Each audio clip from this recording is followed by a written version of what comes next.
imagine that during any given worship service, there are a lot of moving parts that are going on during any given time, with thanks to RJ and Mark getting slides up and so forth. I say that because while Anna was doing the children's message, my attention was diverted to something else for later on in the service. And what I need to hear from you guys is, did I hear with half my brain that she said that softball is better than baseball? Did I hear that? What does my ears hear? Anna and I did not compare notes. It is what it is. Brothers and sisters, grace to you and peace from God our Father and from our Lord and Savior Jesus Christ. Amen.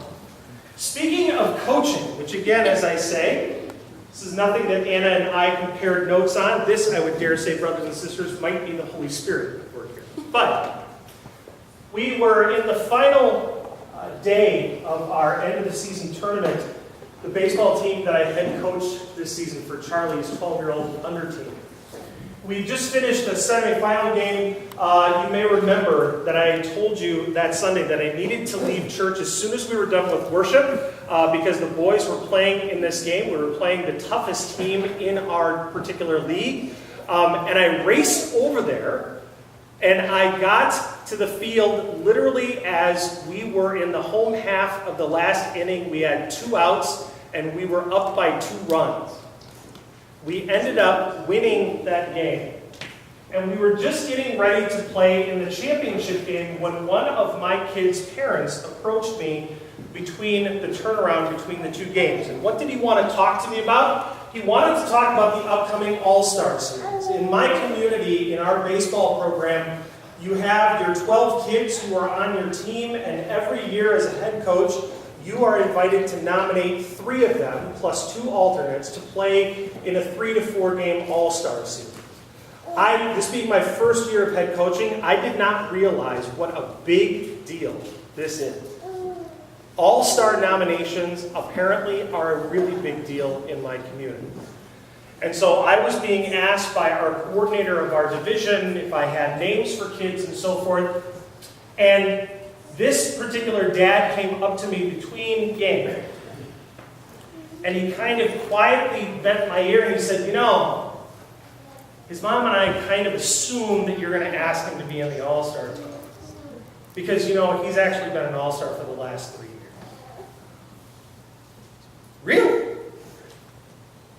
The interesting thing was, I had taken a straw poll of my assistant coaches to kind of see what their thinking was. And not one of them had mentioned this kid as being a nominee from our team. Now, let's be clear. It had nothing to do with this child's skill, with his athletic ability. He was a great baseball player. But we were looking at possible nominees based on different criteria. And so among the 4 of us coaches, when I straw polled them, this child's name never came up as one of the 3 that we would nominate. And so I've got a dad who is basically telling me that he expects that his kid is going to be nominated by me to be in the All-Star team. He's been on it before. We kind of assume you're going to go ahead and nominate. So what do? Before we get to the answer to that, let's go today back to our second lesson from the book of Romans. And Paul goes back to this concept that we talk time and time again about in our Christian faith, this concept of love. And to that, Paul says today, love must be sincere. Again, let's go back to what Paul is talking about specifically, because love, as we typically describe it, has all kinds of different connotations. We oftentimes think of love as being something warm and fuzzy that I feel towards Rosemary. I buy her a Hallmark card because of it. Love is the kind of thing that I might have for a best friend. Love means all kinds of things. But specifically for Paul, when he's talking about love here, he's using this word agape, which again means love as it's manifest in the way that we have goodwill toward each other. Love, in the way that Paul is describing it here, means that we seek the well-being of each other. It's not the warm, fuzzy Hallmark kind of stuff. This is, I want to make sure that whoever is the object of my love is cared for, has their well-being taken care for, and I have high regard for them. When Paul says that love must be sincere, what he means by this is that kind of love that manifests itself in terms of wishing for somebody else's well-being must be undisguised. It can't be Minnesota nice. It can't be kind of cloaked in the, they kind of know that I mean it. No. Love must be sincere. Love must be the kind of thing that we wear outside of us that is plain for others to see. It must be undisguised, and it also must be without hypocrisy. Eleanor was just asking me earlier. It was great. Talk about things that you get ready for in terms of worship. She came to me and she said, hey, tell me how I can help other people be Christian. Okay, let's talk about that 10 minutes before church. Great question. And one of the things that she and I talked about is this notion of not having hypocrisy. Why? You talk to a lot of people in the world today, and the thing that drives them nuts about Christians is that they say one thing and they do another, right? They don't practice what they preach. And so this is what Paul is saying, is that your sense of well-being, your sense of goodwill toward other people has to be something that they can see. It can't just merely be what you intend. And it also has to be something that you practice as well as preach. This is what Paul is talking about. And then Paul jumps into unpacking that idea. And he offers a whole bunch of different ideas and things that he's talking about. Among them, hate what is evil. Cling to what is good. Be devoted, honor, zeal, spiritual fervor, joyful, patient, faithful, share, practice hospitality, bless, rejoice, mourn, live in harmony. This is what it means for Paul to live out that type of love with sincerity.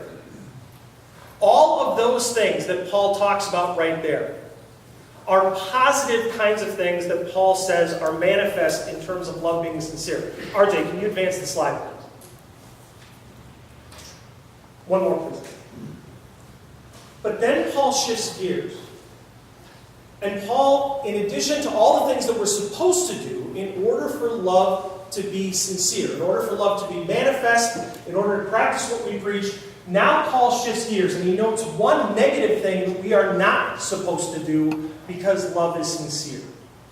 And Paul says, do not be proud. Do not be conceited. For Paul, that pride literally means to seek things that are higher than me.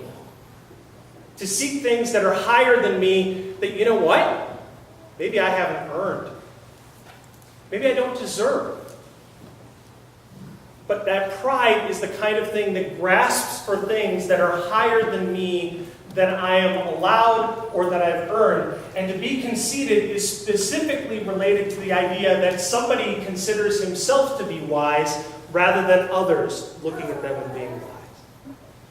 The nicest compliment that people can give you is when they say something nice about you, not when you say something nice about yourself. Amen?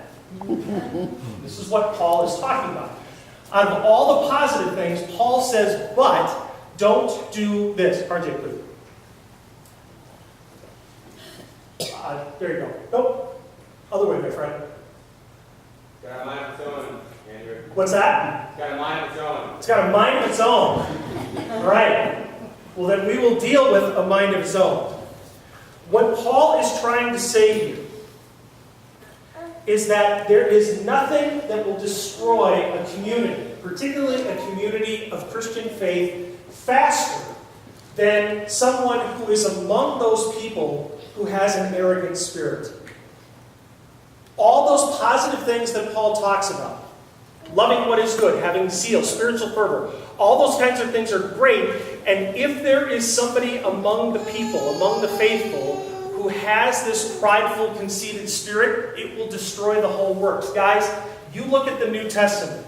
You look at the kinds of things that Paul was speaking into. Galatia, Ephesus. These churches were being undermined oftentimes by false teachers and also by people who were what? Thinking more highly of themselves than they should have. This is the kind of thing that gets into a community, and the person who thinks that he's better than others, the person who thinks that he's better than he really is, can end up mucking up the entire works. RJ. What is more is that arrogance can end up limiting how Christ is able to reach out to other people. how Christ is able to reach out with God's love through himself. Arrogance is the kind of thing that will tell certain people that, you know what? Yeah, the unfortunate thing is you are not deserving of God's love. Or I will tell you when you are deserving of God's love. And this is where Christ comes in and shows us how this balances out so important. Arrogance is exactly the thing that Christ did not represent. Christ went out and brought the wholeness, the freedom of being redeemed by God through himself to all kinds of people. Zacchaeus is a prime example, right? The wee little man, a wee little man was he. What was Zacchaeus? What did he do for a living, anybody? He was a tax collector.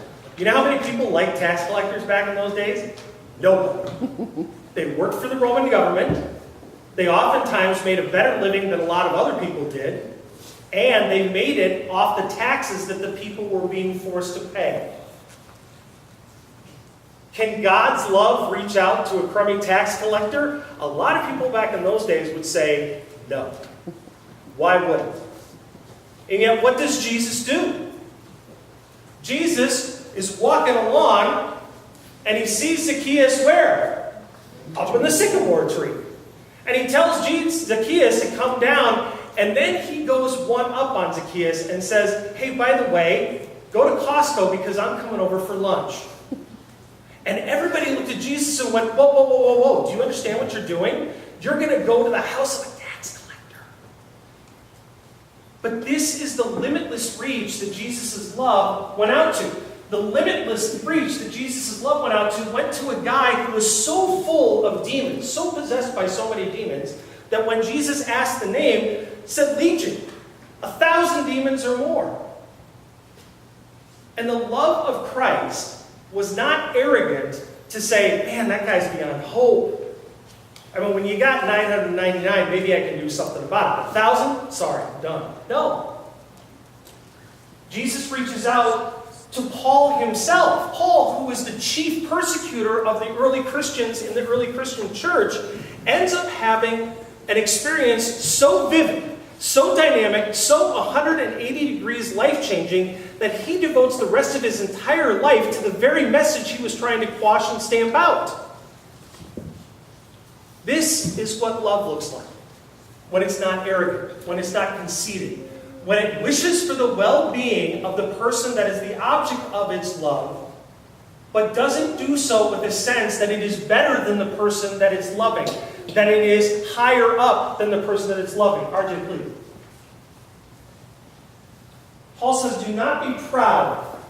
Do not be conceited. And in between that, he says, but be willing to associate with people of low position.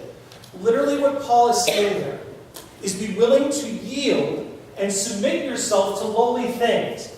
Be willing to yield and associate with those who are deemed lower than you in society. And what Paul is saying here is yield to that power. Don't think of yourself as higher or more mighty than them because, as Paul tells us in Romans 5, while we were still sinners, Christ died for us. While we were all still sinners, while we were all still incapable of making ourselves right with our God because we couldn't hold up our end of the deal in making sure that all the law was observed all the time, Christ came and associated with us. Christ came and died for us. Christ came and rose from the tomb for us. RJ. Love must be sincere. Love, Paul says, must be the kind of thing which hates what is evil, clings to what is good, devoted, spiritual fervor. Love is the thing that is to be without hypocrisy. Going back to Eleanor, love is to be the thing that we not only practice here, that we not only preach out there, but that we make sure are aligned with each other both ways. Love is the kind of thing that is to be undisguised. We are to show people that they are loved. We are to proclaim them to be loved, not hope that they just get it. RJ, please. Which brings us back to the problem of the all-star generation. Dad comes up to me between games, Because we kind of assume that you're going to select our son to play who's been an all-star. And that, my friends, is that spirit of pride and conceit that Paul is talking about. The kid was a good player. Nothing wrong with the way he played the game. But the expectation, the presumption, that his kid would automatically, come on, wink, wink, Andrew, nod, nod, come on. He's one of them, right? Really? That's elevating your kid higher than maybe he is supposed to be. That's taking you and putting yourself above somebody else. And let me be honest with you. This was not the only parent who approached me in this way. One thing I learned about head coaching this year, politics are not just for St. Paul. Politics are in local baseball organizations. And parents have expectations for how their kids are going to be honored and treated. And so it's not just this guy, it was other parents, but there is that pride, there's that conceit, there's that sense that they're reaching for something that they have not been yet rewarded and expecting it that it will be theirs. And so what do? How do you avoid having a spirit of pride and conceit infect an entire team who is just literally at that moment getting ready to play in a championship game and then hopefully be able to go on to a state tournament? You guys remember that old saying, there's no I in team, right? Guess what else there's no I in? There's no I in all-star. And so how do you deal with a situation like this? I thought about it. I talked about it with my associate, with my assistant coach. And you know what I decided to do? I had 12 kids on my team who had all grown in phenomenal ways. I had 12 kids on my team who, as God is my witness, had materially contributed to the success of my team in ways that if that child had not been on that team, we would not have been successful. You could not look at one kid on my team and say that he didn't contribute something to make us who we were this year. So what do? How do I take 3 of those kids and say, you're worthy of playing on an all-star team, 2 of you can be alternates in case one of the first 3 can't play, lucky you. What do? What you do is you stop playing the game. In order to get pride and conceit out of the equation, what do? Here's what I did. I told my director I wasn't going to nominate anybody for the All-Star team this year. I couldn't. Listen, guys, I'll be the first to tell you, I don't believe in participation trophies. I don't believe that just because you show up, you should get an award for doing so.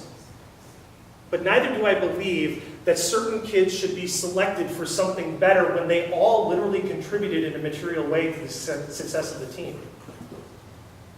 So what do when that kind of pride and that kind of conceit starts to creep into your team? You stop playing the game. You do what you were called to do. You love these kids equally for who they are and for who God has created them to be. And you say, you know what? I'm not going to worry about all-star because I've got an entire team of 12 kids who need to get ready for a state tournament. You stop playing the game. There's no I in team. There's no I in all-star. Because of what Christ has done for us, all of us have worth, value. All of us are worth reaching out to and valuing because of what He's done for us. In His name we pray.